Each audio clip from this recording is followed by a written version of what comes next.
क्षेत्र से खबर देखने और चैनल से जुड़े रहने के लिए चैनल को लाइक एवं सब्सक्राइब जरूर करें। बाहुबली सांसद पप्पू ने झामुमो की चुनावी जनसभा को किया संबोधित। झारखंड मुक्ति मोर्चा ने आगामी विधानसभा चुनाव के मद्देनजर मेराल थाना क्षेत्र के पेस्का हाई स्कूल मैदान में एक चुनावी जनसभा का आयोजन किया।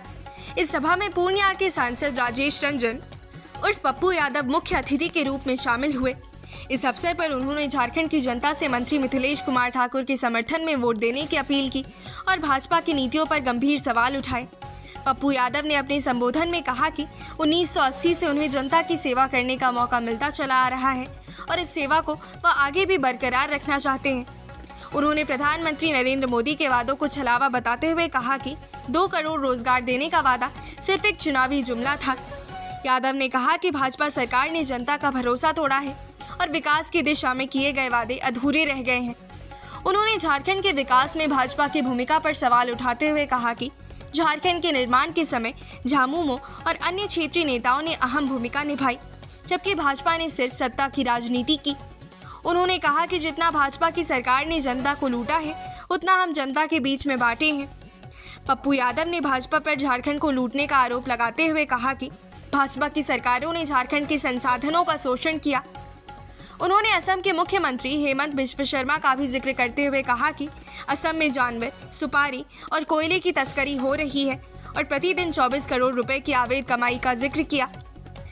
पप्पू यादव ने भाजपा को अमीरों की पार्टी बताकर कहा कि वह सिर्फ अदानी और अंबानी जैसे उद्योगपतियों के हित में काम करती है।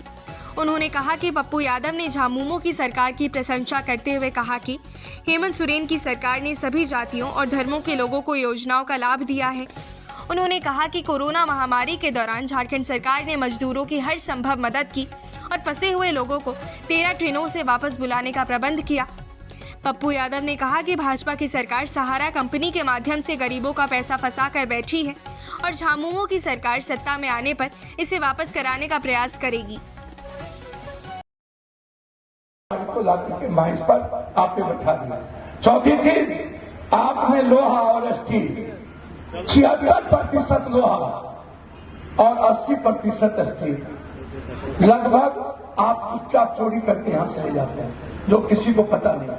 और ये लोहा आप ट्रेन से कहां उतार लेते हैं और इसका कोई वैलिडिटी हमको नहीं मिलती। 1,36,000 करोड़ पैसा हेमंत भाई का ये रखा हुआ है, जो जनता का पैसा है, ये नहीं दिया।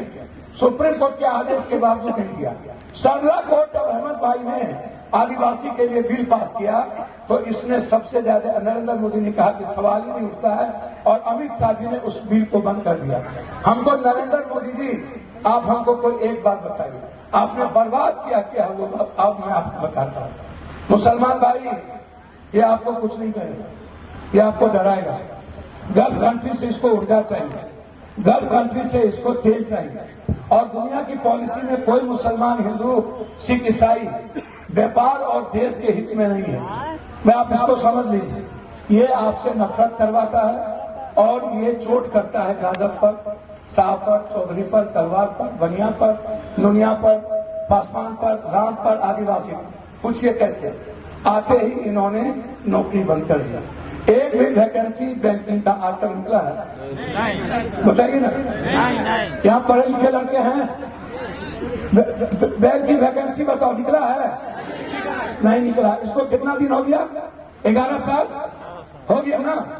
अच्छा, बैंक की वैकेंसी में खाली बैकवर्ड तो नहीं, फॉरवर्ड के लड़के को भी नौकरी मिलती, तो इन्होंने यूथ को बर्बाद किया।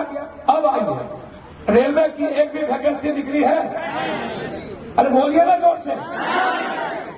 इसकी लड़ाई मुसलमान से नहीं है, इसकी लड़ाई यादव के बच्चों से है, इसकी लड़ाई कुशवाहा के बच्चों से है, इसकी लड़ाई पासवान के बच्चों से है, इसकी लड़ाई तेली के बच्चों से है, इसकी लड़ाई कुर्मी के बच्चों से है, इसकी लड़ाई हर नौजवानों से है। ये 2 करोड़ की नौकरी की बात करके मैं चैलेंज करता हूं इस मंच से, हिम्मत है तो वो जवाब दे दे 20,000 नौकरी 11 साल में नहीं, तो आप बर्बाद हो गए। आइए अग्निवीर, उसमें आप बर्बाद हो गए।